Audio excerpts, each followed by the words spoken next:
nossas lives, para quem acompanha as nossas atividades aqui, nós estamos falando sobre doutrinas batistas, como pensam os batistas a respeito de algumas doutrinas, quais são os nossos dogmas, qual é a nossa visão a respeito de algumas questões.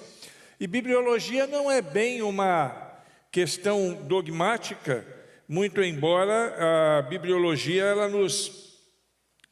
nos proporciona, só acertar aqui isso, ela nos proporciona um entendimento melhor a respeito da Bíblia, o que pensam os batistas a respeito da Bíblia. E aí de repente você vai falar assim, não, ele pensa exatamente como pensa todo mundo, mas não é bem assim, né? Existem pessoas que têm um pensamento diferente a respeito da Bíblia, pessoas que entendem as Escrituras como sendo um livro alegórico, existem pessoas que entendem a Bíblia como um livro que contém a palavra de Deus, tem outras que entendem a Bíblia como sendo um livro, meramente um livro escrito por homens, que nos dá uma sustentação religiosa e daí por diante. Outros ainda acrescentam à Bíblia os textos que ele entende que vai dar força para o que eles pensam, mas para nós não, para nós a Bíblia é um livro sagrado, né? No sentido mais estrito da palavra, ele é santo, ele é a palavra de Deus para se revelar ao homem, para poder mostrar ao homem quem somos, para onde vamos, de onde viemos e daí por diante, e o seu propósito para a nossa vida. Então nós já falamos alguns assuntos introdutórios e hoje nós vamos começar falando sobre a autoridade da Bíblia. A autoridade da Bíblia, isso é importante. Em relação à evidência da autoridade que se autoconfirma, podemos falar que a Bíblia, ela fala com autoridade própria. Ela está cheia de convicção em si mesma. A Bíblia não precisa de uma autoridade humana para poder autenticá-la. A Bíblia não precisa de ninguém que dê a ela a autenticação necessária, um selinho do Inmetro de garantia ou qualquer coisa dessa natureza, porque ela fala com autoridade própria. A evidência do testemunho do Espírito Santo, intimamente relacionado com a evidência da autoridade das Escrituras, se demonstra por si mesmo. Nós temos o testemunho do Espírito Santo, que fala a respeito das Escrituras. A palavra de Deus confirma-se pelo Espírito Santo de Deus, que fala ao nosso coração. Existe um grupo religioso que usa um argumento que é muito parecido com esse. E tem um grupo religioso que eles têm um livro, que é diferente da Bíblia que eles usam. Esse livro, inclusive eles acreditam que esse livro tem o mesmo grau de inspiração ou até um grau maior de inspiração do que a Bíblia. E quando você pergunta para ele, como é que você sabe e pode provar que esse livro é de fato um livro santo? Ele fala, pela paz no meu coração. A gente usa um argumento muito parecido, né? Mas só que nossa paz é uma paz genuína, uma paz verdadeira. Então não basta ler um livro e dizer, eu acredito que é isso mesmo, eu estou me sentindo em paz, eu estou me sentindo tranquilo, então esse livro é um livro de Deus. Não é isso não. É o Espírito Santo quem dá o testemunho que o crente em Jesus Cristo é filho de Deus. Em Romanos capítulo 8, 16, a gente vê, o próprio Espírito testifica ao nosso espírito que somos filhos de Deus. Em que isso faz diferença? Faz diferença na nossa relação de intimidade com Deus. Quando eu digo, e quando a palavra de Deus diz que nós somos filhos de Deus, ele está se referindo a uma intimidade que nós temos, familiar. E alguns dizem que todos são filhos de Deus e, infelizmente, essa assertiva não é verdadeira, né? De fato, todos somos criaturas de Deus. De fato, Deus ama a todos nós, sem exceção, Mas segundo o texto bíblico, que para nós é sagrado, que para nós é a revelação de Deus, são feitos filhos de Deus aqueles que se convertem, aqueles que recebem Jesus como seu Salvador. Então, aos que receberam, aos que receberam, deu-lhes o poder de serem feitos filhos de Deus. Se estes são feitos filhos de Deus, significa que antes dessa situação não eram filhos de Deus, concorda comigo? Então, a estes deu-lhes o poder de serem feitos. Então, se eu vou ser feito quando eu recebo a Cristo, então quer dizer que antes de recebê-lo, eu não era filho, eu era criatura, amada por Deus, com o mesmo valor de qualquer outra criatura, porque o preço que foi pago por nossa vida, irmãos, foi pago pela vida de todas as pessoas.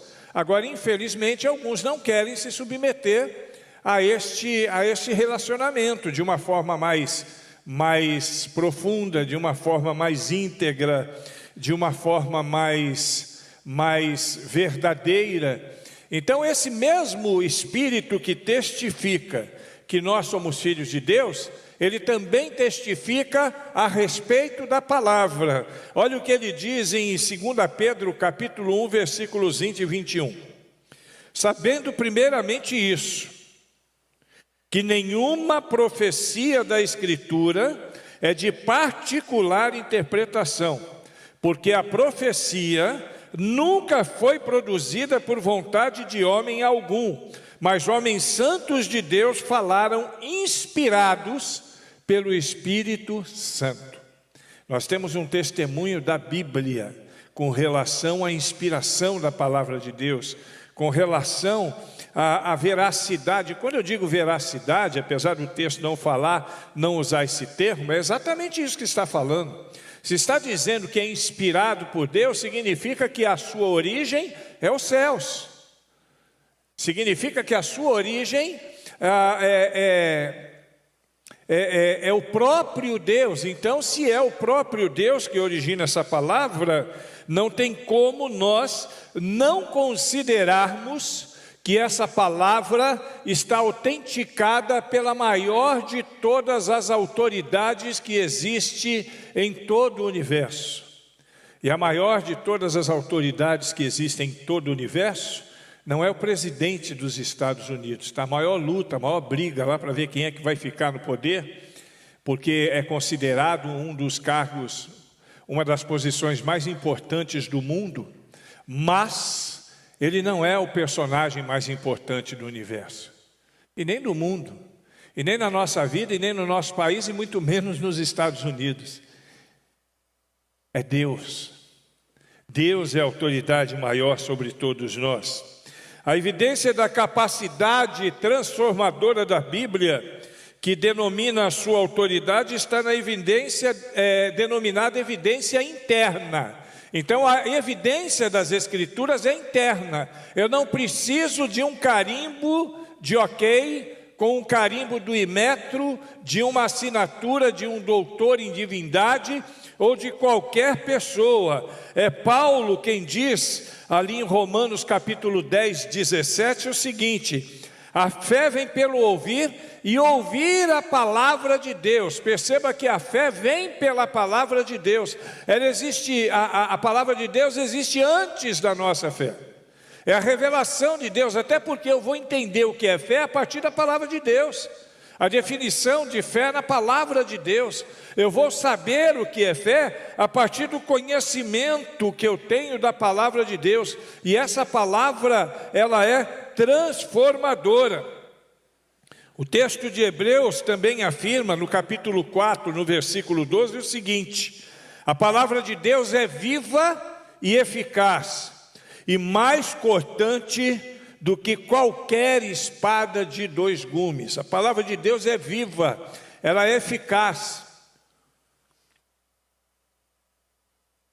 Eu sei que os irmãos sabem, mas só para poder esclarecer mais ainda, até porque tem pessoas que nos acompanham pela internet. Os irmãos sabem a diferença entre eficaz e eficiente?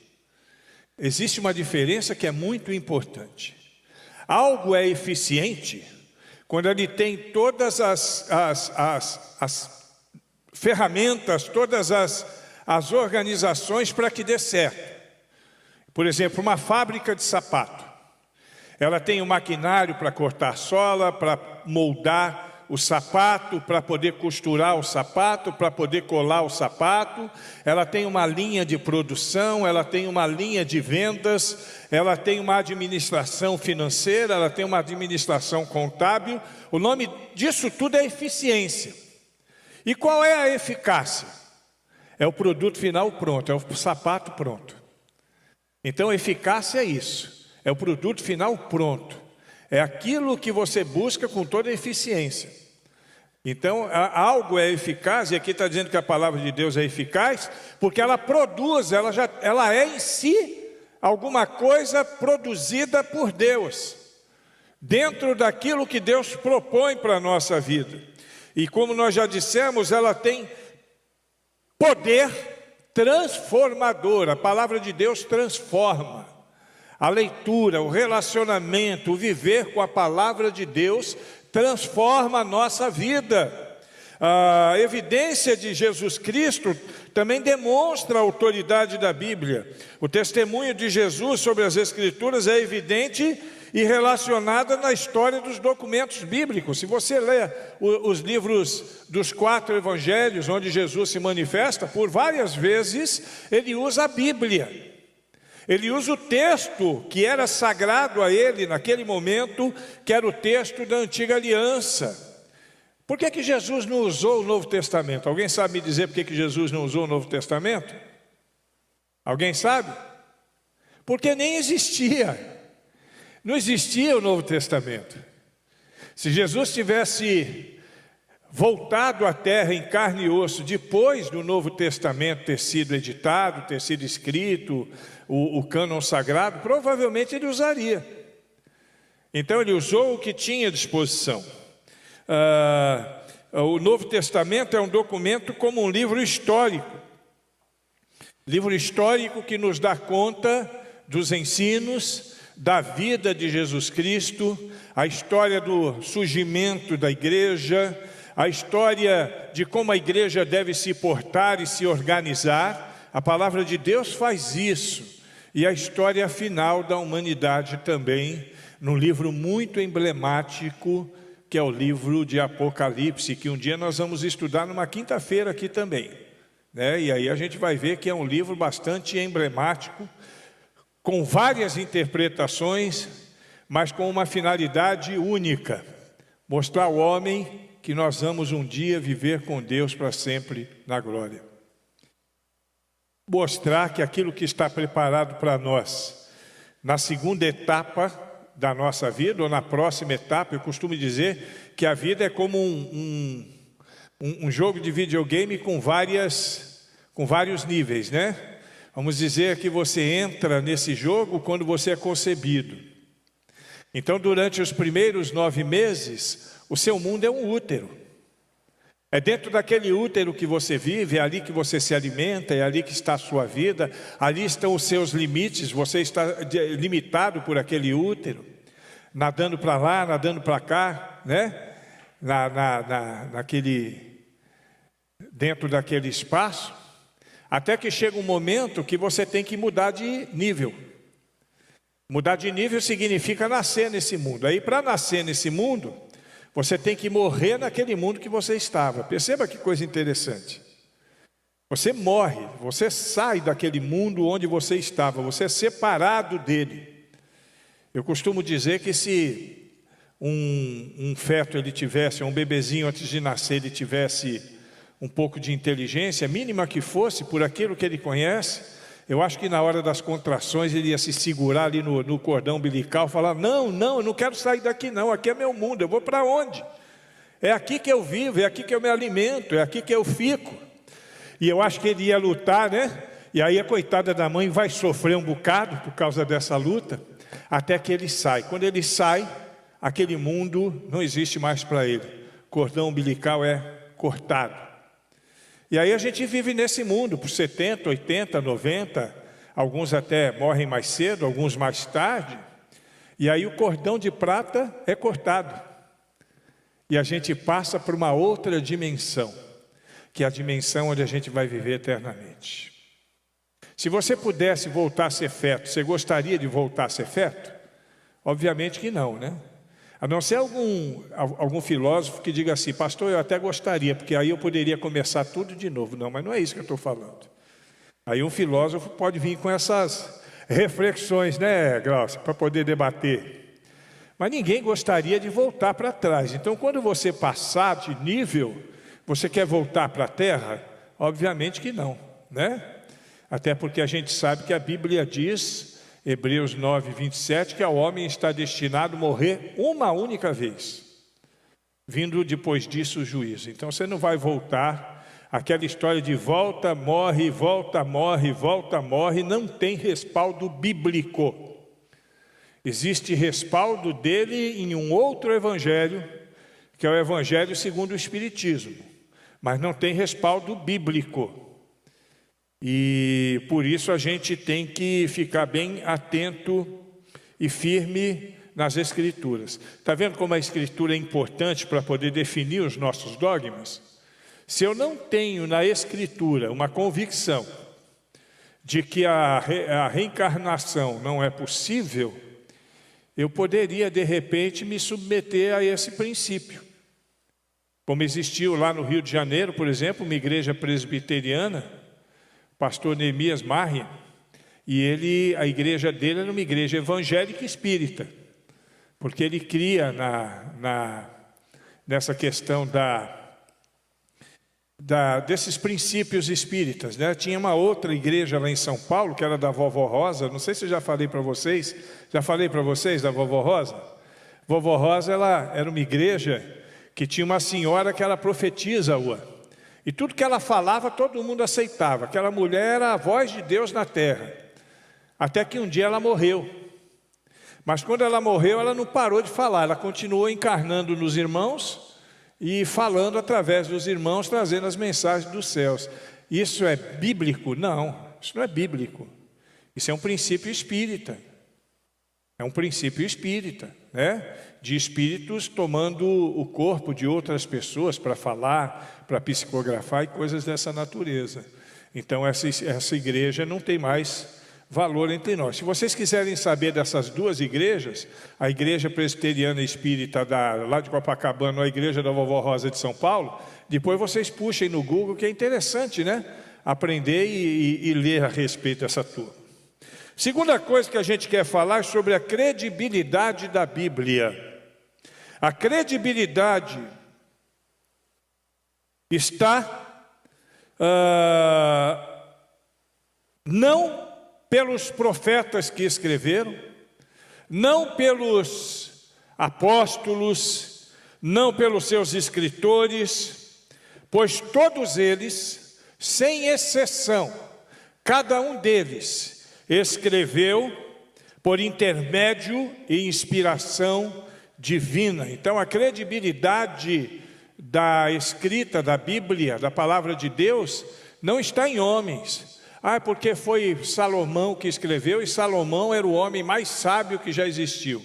Primeiro que ele não era tão sábio assim, porque se ele fosse sábio assim, ele não teria arrumado 1000 mulheres para ter dor de cabeça que ele teve no final da vida, depois de velho, né?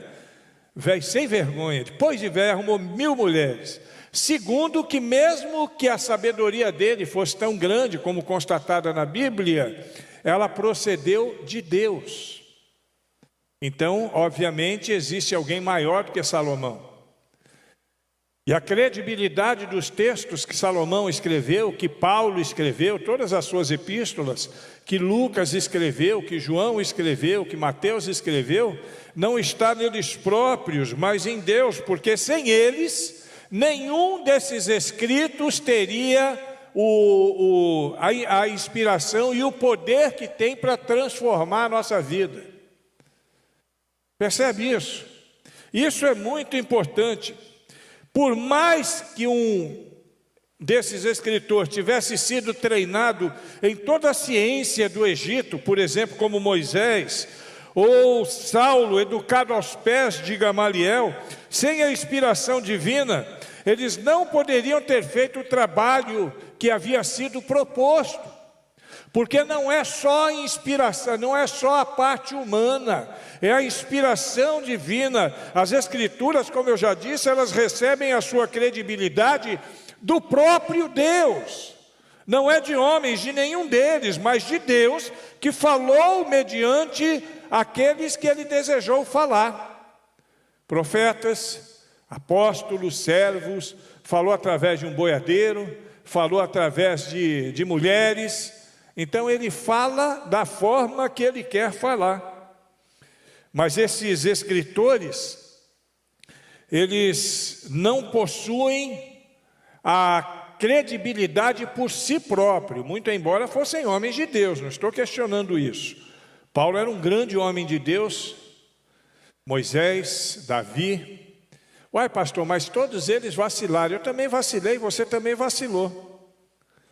Todos somos pecadores.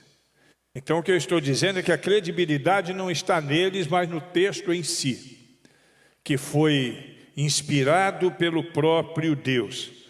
Todos os escritores morreram, todos eles, sem exceção. Mas os seus escritos prosseguem e estão vivos até os dias de hoje e estarão para sempre, enquanto vivermos, falando ao nosso coração. Nós lemos textos hoje que foram escritos há 3.000 anos atrás, há 2.700 anos atrás, há 4.000 anos atrás, parece que foram escritos ontem. Se daqui 1.000 anos Jesus não tiver voltado ainda, com toda certeza, a igreja, porque a igreja vai estar firme, né? A igreja vai estar firme, a igreja sempre ela vai estar firme, a igreja não vai apostatar. Daqui 1.000 anos, os textos que foram escritos há 4, há 3, há 2.000 anos atrás e que são lidos por nós hoje, também terão essa mesma característica. É como se tivessem sido escritas naqueles dias. E vou dizer uma coisa para vocês, não precisa atualizar não, viu? A Bíblia não precisa de atualização. Quem precisa se atualizar somos nós, a palavra de Deus. Nós precisamos. Eu tenho que interpretar a Bíblia. Eu tenho que contextualizar a leitura da Bíblia. Tenho que ler sim nas linhas e nas entrelinhas, mas atualizar, não. A Bíblia é um livro atual e sempre será. Mateus 24, 35 diz assim: os céus e a terra passarão, mas as minhas palavras jamais passarão. Só Deus sabe o dia e a hora exatos.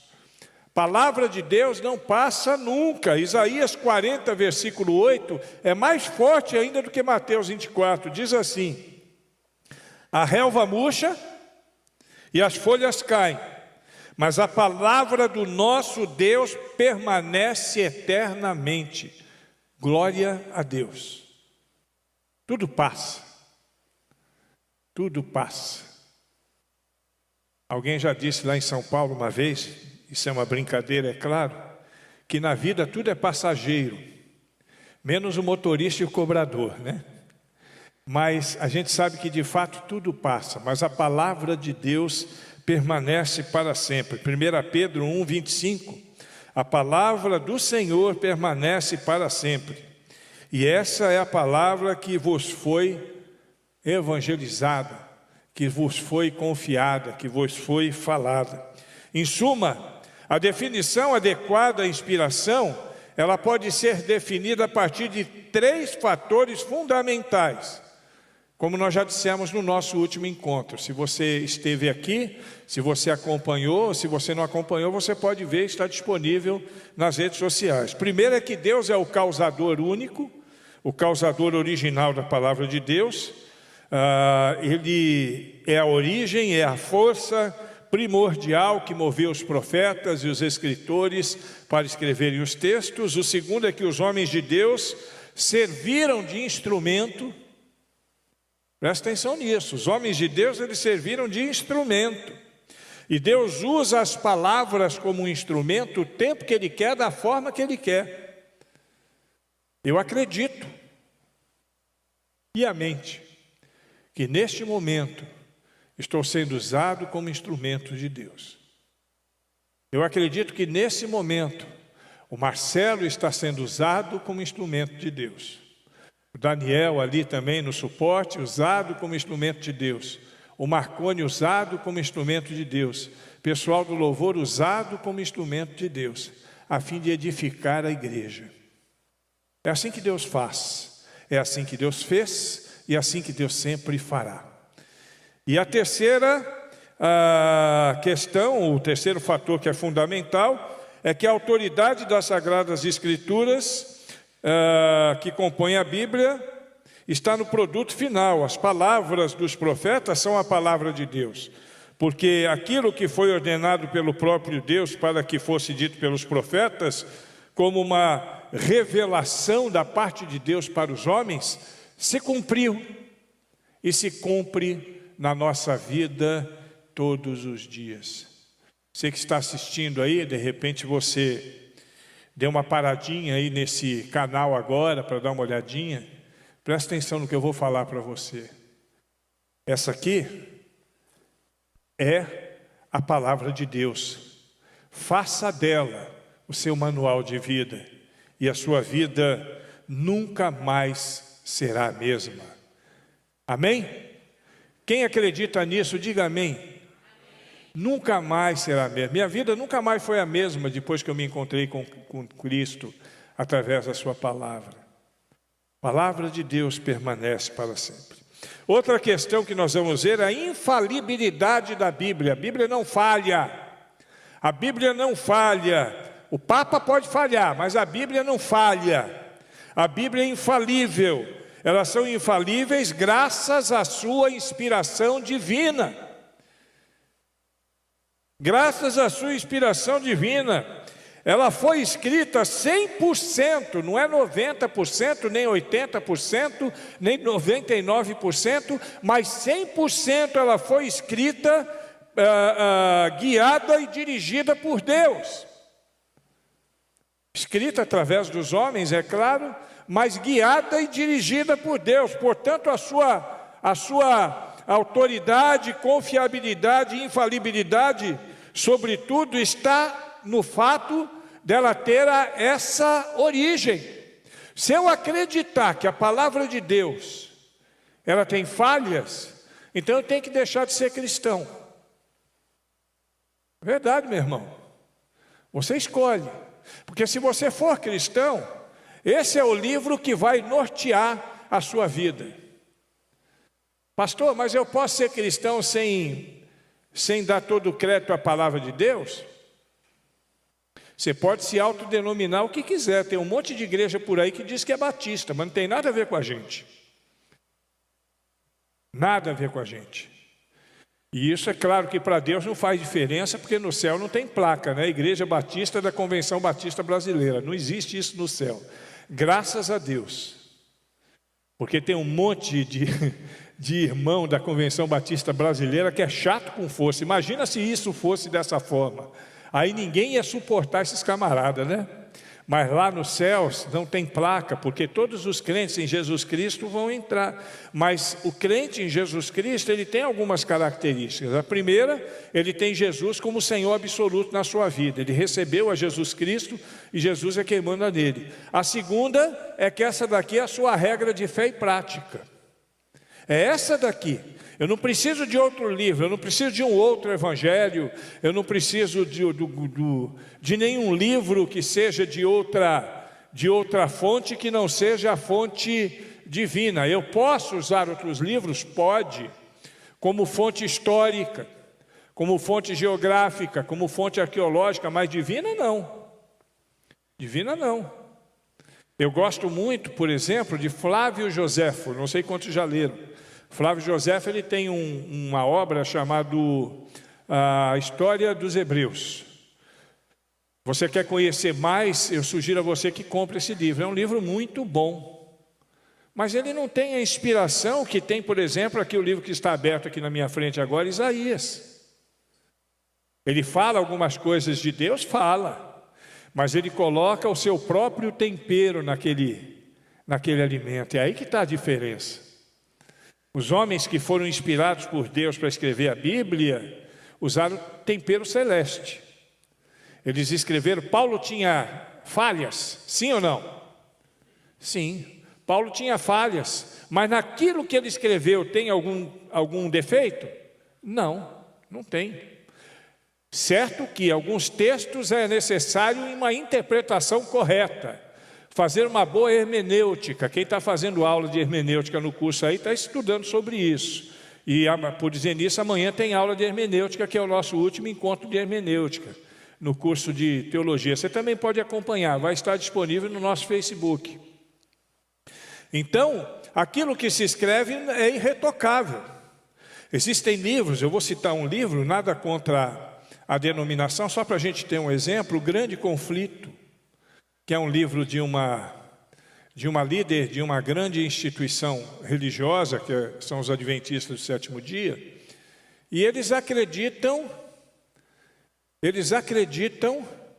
que existe vida em outro planeta, e até aí tudo bem, eu não questiono, porque eu não dei um rolê em todo o universo para saber se tem ou se não tem, né?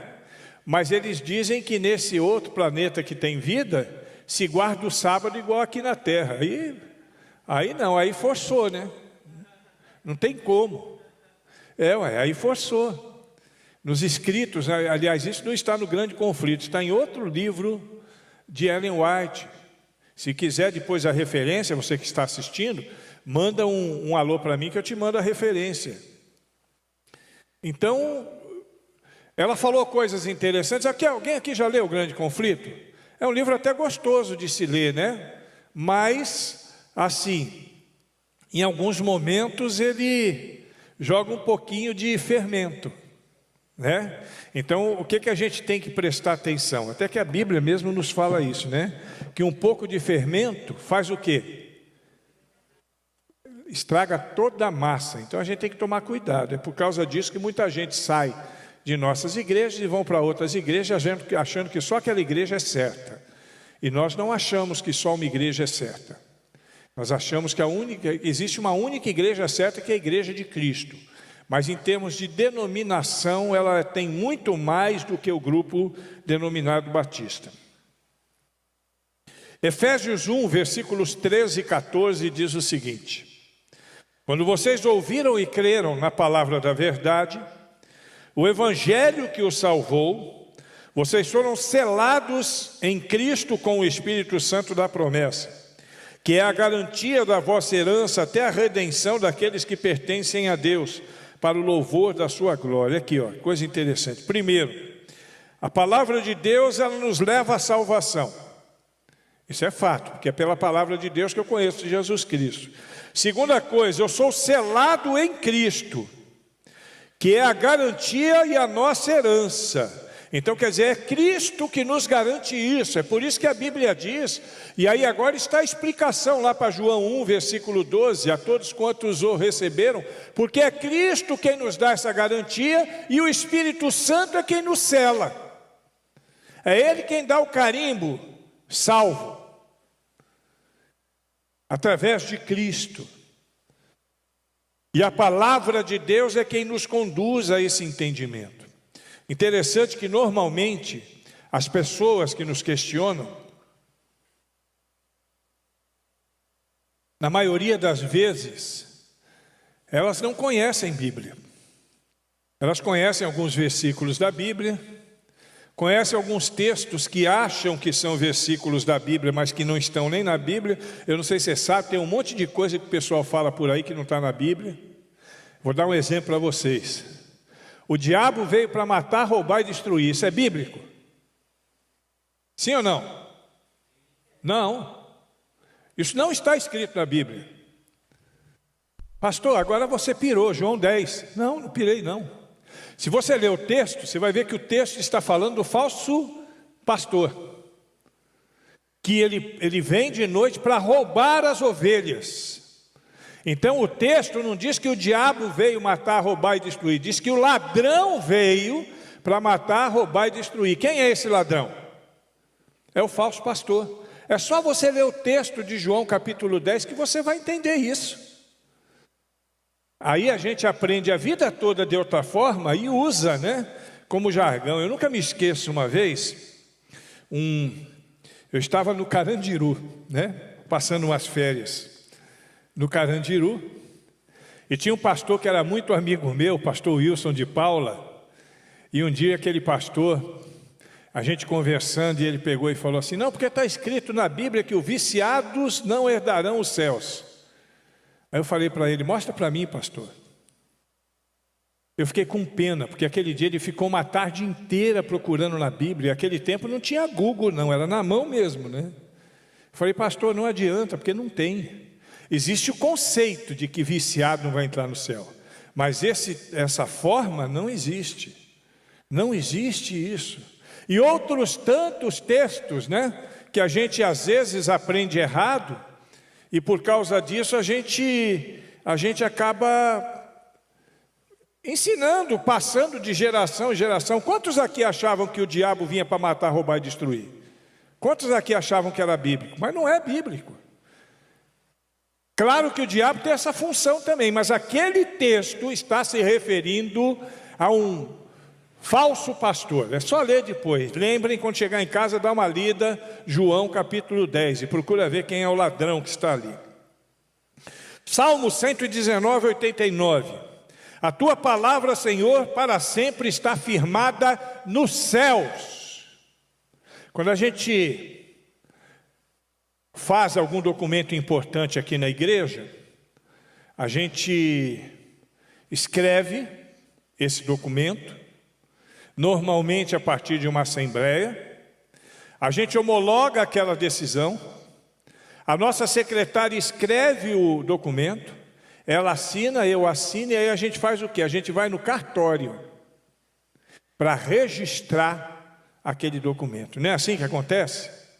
Então, só que a palavra de Deus, ela não carece de um cartório para ser registrada, porque ela está homologada nos céus.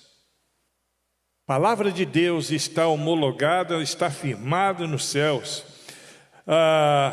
Salmo 119, 89 diz isso, está firmada nos céus, homologada nos céus. Então a palavra está mais do que garantida, ela tem a origem celestial e é homologada pelo próprio Deus. Salmo 33, versículo 4 diz assim: pois a palavra do Senhor é verdadeira e Ele é fiel em tudo o que Ele faz. Meu irmão, minha irmã, preste atenção. Se a palavra de Deus não é verdadeira, então Deus é mentiroso. E aí você vai dizer: pastor, tem muita gente que está querendo provar isso, e tem mesmo. A palavra de Deus sempre foi perseguida, mas até hoje ela permanece do mesmo jeito que foi escrita e que foi compilada no decorrer dos séculos. Você acha que alguém já achou contradição na Bíblia? Pastor, outro dia eu li um livro escrito Contradições da Bíblia. Não é contradição, é equívocos de interpretação. Se tivesse uma única contradição na Bíblia, você não acha que essa turma de ateus, de progressistas, já não teriam tentado exterminar a palavra de Deus da humanidade há muito tempo? O que você acha, Marcelo? Com toda certeza.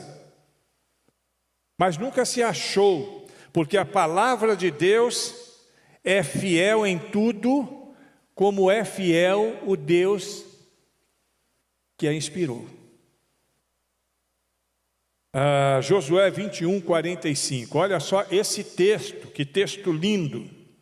De todas as boas promessas do Senhor à nação de Israel, nenhuma delas falhou, todas se cumpriram. Aí você vai dizer: não, pastor, mas aí é Israel. Israel é Israel, Brasil à parte. Não. O que quer dizer Israel? A palavra Israel quer dizer povo de Deus. Então Israel, na antiga aliança, tinha um relacionamento exclusivo com Deus. Então ele era o povo de Deus, ele era o Israel, o povo de Deus. Mas aí João, quando começa a sua carta, e nós já falamos sobre isso, e o povo de Deus sempre esperou o Messias, que viesse libertá-los de uma vez por todas, das suas opressões. Aí João começa já detonando. Jesus, a palavra, o Logos, veio para os que eram seus. Quem eram os seus? O Israel. Mas os seus não o receberam. Quem não os recebeu? Israel. Até hoje, Israel não tem Jesus como Messias, tem Jesus como um grande profeta. Assim como os muçulmanos também veem em Jesus um grande profeta. Eles chamam Jesus de Ishá. E eles vão dizer, os muçulmanos, que todo verdadeiro muçulmano ama Ishá, ama Jesus. Só que Jesus, para eles e para os judeus, não é o Deus encarnado. Então ele veio para os que eram seus, como Messias, os seus não o receberam. A todos quantos receberam, deu-lhes o poder se tornarem filhos de Deus. Então nós somos a construção do novo Israel de Deus. Não o Israel da bandeira, não o Israel do shofar, o Israel do candelabro. E aí eu fico assim meio triste quando eu vejo alguns irmãos evangélicos recorrendo a essas simbologias, como se isso fosse trazer mais poder para a sua igreja. Os irmãos que eu vi uma determinada igreja aí que fez um show para poder entrar com a arca do concerto na igreja. Fez um verdadeiro show, vestiu todo mundo de sacerdote e veio aquela reverência, todo mundo chorando, porque a arca do... Que é isso, irmãos? Isso é um símbolo que não se aplica para nós hoje. Essas coisas eram sombras. O shofar, a arca do concerto, o candelabro, a tenda, o templo, todas essas coisas eram sombra daquelas coisas que se cumprem em Jesus Cristo em nossos dias. Nós não precisamos e não queremos esses símbolos para poder mostrar a nossa fé a ninguém. Pessoas que acham que se não forem a Israel antes de morrer, que não vão para o céu. Irmão, sinceramente, eu nunca fui em Israel. Já tive chance. Nunca fui. Não faço questão de ir. Eu posso até ir um dia para passear, para conhecer aqueles pontos, né, históricos do cristianismo. Agora, eu não acho que se eu não for para Israel, eu não vou para o céu. Porque o Jesus que ressuscitou lá nas terras de Israel, que morreu nas terras de Israel, Ele está vivo no meio de nós aqui no Brasil agora. Aqui agora, no meio de nós aqui. É isso que a gente tem que aprender. Bom, nenhum dos escritores da palavra de Deus fez as suas escritas de maneira desproposital ou aleatória, mas todos eles foram guiados por Deus, que é santo, reto e justo e bom o tempo todo. Então todos os escritos da Bíblia, e daqui a pouquinho nós vamos ver como é que nós sabemos que esses livros compõem a Bíblia Sagrada. Todos os escritos da Bíblia, eles têm uma conexão. Nenhum deles está conectado dos outros 65. Nenhum. Todos eles estão em perfeita harmonia, porque a inspiração foi a mesma, o propósito era o mesmo. A Bíblia é infalível em sua essência e em seu caráter, porque ela é a palavra do próprio Deus, o Deus Todo-Poderoso que fez os céus, fez a terra e fez todas as coisas, o Deus que criou os homens. Essa é a sua fonte. Fez todas as coisas do absoluto nada. É engraçado quando alguns cientistas, eu digo alguns porque grande parte de cientistas no mundo todo hoje já não pensam mais de um acaso a partir do nada, porque não é possível. Qualquer pessoa minimamente inteligente vai saber que nada surge do nada. a não ser pelo poder de um Deus criador de todas as coisas. E aí alguém diz, tá, e quem criou Deus? Deus não foi criado. Deus existe eternamente. Eu não tenho dificuldade em pensar em Big Bang, em pensar na ameba.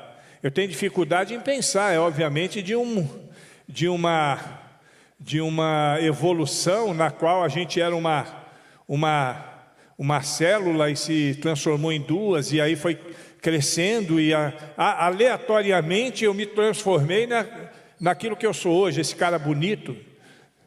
Aleatoriamente é impossível. Cara inteligente como o Davino, aleatoriamente não tem jeito. Um cara movimentado, agitado como o Laudelino, não tem jeito. Tudo planejado por Deus. Ele é quem nos criou, Ele quem criou todas as coisas, e Ele é a fonte de inspiração da palavra que conduz a nossa vida. A genuinidade da Bíblia. Sua genuinidade se dá pelo fato de não haver outro escrito semelhante. Não tem, irmãos, nada que seja semelhante à Bíblia. Existem vários textos sagrados de várias outras religiões. Alguns, em algum momento, até muito parecidos com alguns textos da Bíblia. Mas eles são diferentes, porque nenhum destes livros podem transformar o homem como esse livro transforma. Eu sou prova viva disso. Você é prova viva disso. Você vai dizer, pastor, que isso, pastor? Eu nunca tive no Carandiru. Pois é, na minha vida, o grande milagre foi Deus ter me tirado de lá e do crime. Na sua vida, o grande milagre foi você nunca ter passado por lá. Não é um milagre menor, às vezes a gente fica enfatizando, é por isso que eu nunca fui muito de ser testemunheiro e tal, né? Porque, assim, o meu testemunho não é diferente do de vocês, só eu tenho uma história de vida diferente. Eu vivi uma realidade diferente. Eu tenho uma história de vida com outro padrão, né, no passado, mas em Cristo Jesus nós somos nivelados. Eu sou exatamente igual o Ed. Não é o outro Ed, eu estou falando desse Ed nosso aqui. E do outro Ed também, né, do Ed Renê, sou exatamente igual a ele. Nós somos iguais, nós somos humanos, criados à imagem e semelhança de Deus. E a Bíblia, ela é quem nos traz o conhecimento do que somos, o desdobramento de nossa vida, o que é ter uma vida pautada na vontade de Deus. Nós não saberíamos. Alguém vai falar por intuição. Não, por intuição não. Por intuição, lá no passado, ainda existem tribos no presente de canibais. Intuição. Está com fome, mata e come. Seja o que for, inclusive semelhante. Não. É mais do que isso.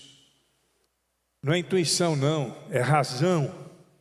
Ela foi escrita mais ou menos no período de 1500 anos e não deixou de ser a pioneira e única na sua forma e maneira. Ainda é a palavra de Deus o livro mais editado, mais publicado e mais lido em toda a história da humanidade. Ainda é. Por mais que tentaram impedir que isso acontecesse. Queimando Bíblia, impedindo o seu desenvolvimento. Quanto ao exclusivismo, se dá pelo fato que os assuntos tratados ou expostos na palavra de Deus só poderiam ser tratados e expostos a partir da mente do próprio Deus. É o que está escrito em Romanos capítulo 11, de 33 a 36. Preste atenção. Ó profundidade da riqueza, da sabedoria e do conhecimento de Deus. Quão insondáveis são os seus juízos e inescrutáveis os seus caminhos. Quem conheceu a mente do Senhor? Ou quem foi seu conselheiro? Quem primeiro lhe deu para que ele o recompense? Pois dele, por ele e para ele são todas as coisas, a ele seja a glória para sempre, amém. Ela não surge de ninguém, ninguém pediu para Deus fazer, ninguém ensinou Deus. Ninguém explica a Deus, mas Deus nos explica a sua vontade, através da sua revelação. E revelação de Deus é isso aqui, ó irmão. Tem esse negócio de você ir para a igreja e ficar esperando o irmão ser possuído por um espírito para te falar o que vai acontecer. Isso não é revelação, não. Revelação é isso aqui. Esse tipo de coisa é adivinhação. E a adivinhação é completamente condenada pela palavra de Deus. Ah, pastor, mas tem uma igreja ali que faz assim. É problema deles. Nós aqui não fazemos. Você nunca vai ter uma revelação dessa natureza aqui. A não ser que Deus queira, né? Se Deus quiser, também eu não vou dizer nunca, porque quem manda aqui não sou eu, né? É óbvio que não, é Deus. Se Deus quiser fazer, Ele fará. Mas não é esse o caminho natural. A revelação de Deus está aqui, ó. A revelação de Deus está aqui. Eu gosto muito desse versículo aqui, ó. 29 de Deuteronômio.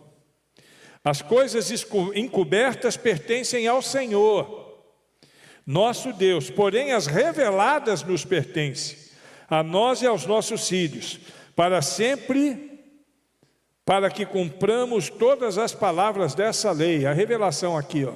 As coisas encobertas são para Deus. Eu estou querendo o quê? Ser onisciente como Deus? Querendo revelar coisas que ninguém sabe, para poder mostrar o quê? Ou que eu sou mais conectado em Deus, ou que eu tenho um poder a mais. Infelizmente, essa é a prática, infelizmente eu digo isso, de 70%, 80% das igrejas hoje. Você vai em algumas igrejas, a primeira parte é o culto igual ao nosso. Quer dizer, igual não, né? Porque já tem algumas diferenças no culto. Liturgia diferente, mas até aí tudo bem. Aí termina o culto, começa o momento da revelação. E aí é que o bicho pega. Aí o bagulho fica doido. Aí é complicado. E o que é que a gente faz? Esse pessoal é de Deus ou do diabo? Eu acredito que são de Deus. Agora com pouca maturidade. A natureza da Bíblia. Quando nós consideramos, e não vai dar para terminar hoje não, ainda tem a canonicidade, eu quero falar nisso com muita calma, porque eu quero mostrar para você a questão dos livros apócrifos. Se tem tantos livros que foram escritos no decorrer da época da igreja primitiva, por que nós só temos esses aqui? Como é que eles foram canonizados? Então a semana que vem, ó, já tem um encontro comigo. Nós vamos encerrar agora com a natureza. Ela é a revelação de Deus para a nossa vida. Primeiro porque este livro inteiro reconhece a personalidade, a unidade e a triunidade de Deus. O livro, do começo ao final, nos fala de Deus na sua essência. Claro que na medida que nós podemos interpretar. Não dá para saber qual é a forma de Deus. Deus é homem ou é mulher? Ou é transgênero? Tem gente que fala até isso. Que Deus é transgênero. Eu já ouvi um absurdo desse uma vez. Deus, ele é alto ou baixo, é gordo ou magro? Qual é o padrão estético de Deus? Deus não é homem, ele não tem um padrão estético como eu e você. Ah, mas a Bíblia diz que as mãos de Deus, isso é uma figura de linguagem. Assim como, outro dia eu estava falando com o né? Assim como a Bíblia diz que é como uma galinha que guarda os seus pintinhos. Quer dizer então que Deus é igual a uma galinha? Não, são figuras de linguagem para poder demonstrar o cuidado de Deus. Mas Deus não tem forma, mas Ele existe. Em segundo lugar, a unidade da Bíblia. Apesar de ter sido escrito por autores diferentes, são 40 autores, 66 livros, 1500 anos, culturas diferentes, lugares diferentes, a Bíblia é um único livro. A Bíblia é um único livro. A gente lê aqui, dividido em capítulo, em versículo, mas originalmente não tem isso. Aliás, o pastor Alessandro Petrucci passou para os alunos aí uma Bíblia sem versículos e capítulos, não passou? Pois é. Quando você lê a Bíblia sem versículo e sem capítulo, você começa a enxergar coisas que antes você não enxergava, porque você divide o texto, quando está dividido em capítulo e versículo, como se fosse ali um outro contexto, e às vezes não é. Por exemplo, uma carta de Paulo a uma igreja, ela foi escrita, é uma carta só, não é cada capítulo é uma carta, cada versículo é uma coisa, não. Aquilo é dividido dessa forma para facilitar, né? A Bíblia é um livro superior a qualquer outro livro do mundo. E apesar de ter sido escrito, ela continua, por diversas pessoas, ela continua única, um livro único. Nem a mente mais brilhante que a gente pode imaginar no universo nunca foi e nunca será capaz de escrever um livro que chegue aos pés da palavra de Deus. Quem lê a Bíblia sempre sabe do que eu estou falando. Às vezes você precisando de uma palavra, e aí você abre a Bíblia, às vezes até de maneira aleatória, se bem que, deixa eu explicar um negócio para você também da Bíblia, já que a gente está falando. Quem tem caixinha de promessa em casa? Sabe o que é caixinha de promessa? Então, caixinha de promessa, você vai lá e sorteia e puxa uma promessa. Eu não gosto muito daquilo, Samara, eu vou dizer por quê. Porque Deus não tem só promessa, Ele exorta também. E você nunca vai puxar naquela caixinha uma palavra firme para você. Sempre, né? Então tem gente que quando quer uma palavra da parte de Deus, faz assim.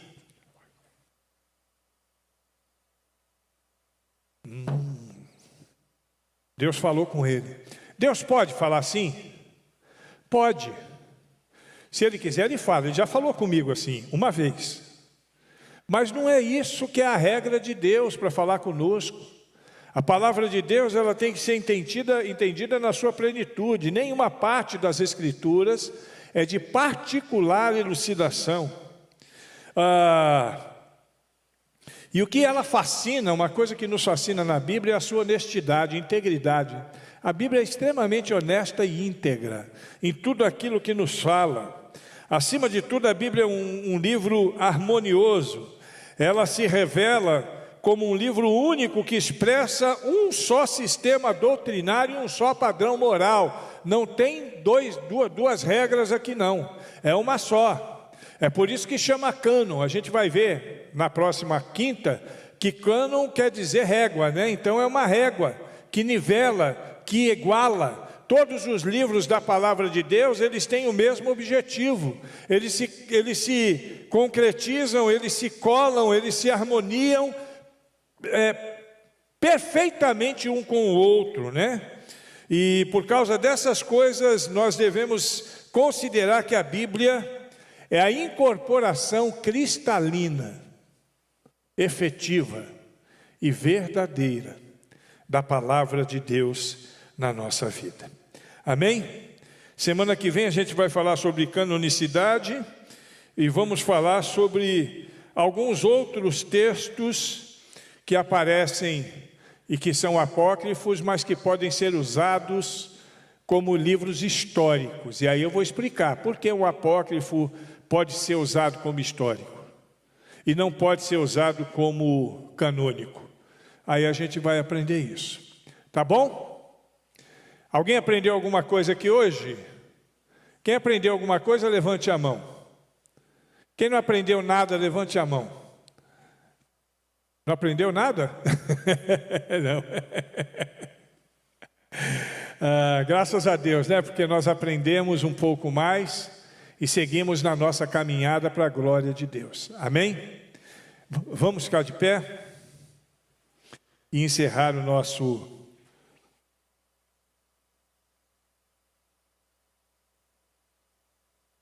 Tem algum aviso? Alguém tem algum aviso? Vamos então encerrar o nosso encontro.